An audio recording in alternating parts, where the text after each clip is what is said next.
Hi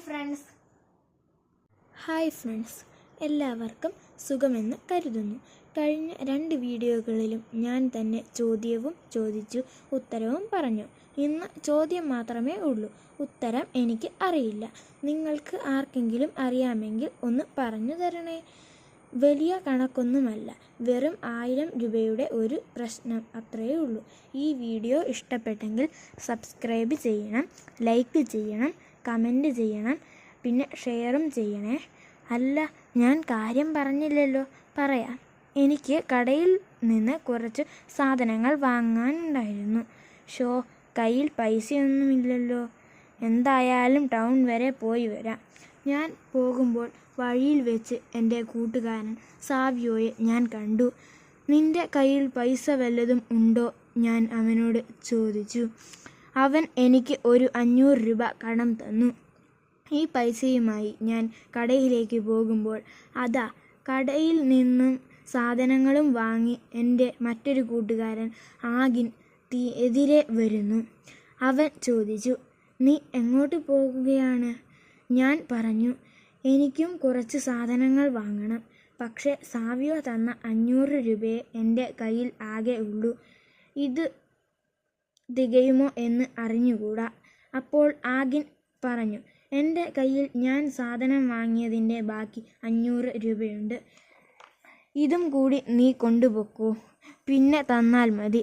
എനിക്ക് സന്തോഷമായി. 1000 രൂപയും പോക്കറ്റിൽ വെച്ച് ഒരു മൂളിപ്പാട്ടും പാടി ഞാൻ കടയിലേക്ക് പോയി. കടയിൽ കയറി അത്യാവശ്യ സാധനങ്ങൾ മാത്രം വാങ്ങി. ഈ പച്ചക്കറികൾക്കൊക്കെ എന്തൊരു വിലയാ! എന്നാലും എങ്ങനെ വാങ്ങാതിരിക്കും? നമ്മുടെ പറമ്പുകളിലെ ചീരയും മുരിങ്ങയിലയും ചേമ്പുന്നുണ്ട് ചക്കക്കുരുവും ഒന്നും ആർക്കും വേണ്ട. എല്ലാവർക്കും തമിഴ്നാട്ടിൽ നിന്നും കർണാടകത്തിൽ നിന്നും മറ്റും വരുന്ന വിഷമടിച്ച പച്ചക്കറികൾ മതി. കുറ്റം പറയുന്ന ഞാനും വാങ്ങി കുറച്ച് പച്ചക്കറി.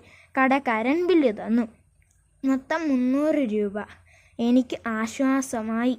ഞാൻ പോക്കറ്റിൽ നിന്നും പൈസ കൊടുക്കാനെടുത്തു. 2 500-ൽ ഒരു 500 കാണുന്നില്ല. വരുന്ന വഴിക്ക് പോക്കറ്റിൽ നിന്ന് ഫോൺ എടുത്തപ്പോൾ എവിടെയോ ചാടിപ്പോയി. നിങ്ങൾക്കും ശ്രദ്ധിക്കണേ ഇങ്ങനെ പറ്റാതെ. ബാക്കിയുള്ള 500 രൂപ കടക്കാരന് കൊടുത്തിട്ട് ബാക്കി 200 രൂപ തിരികെ വാങ്ങി.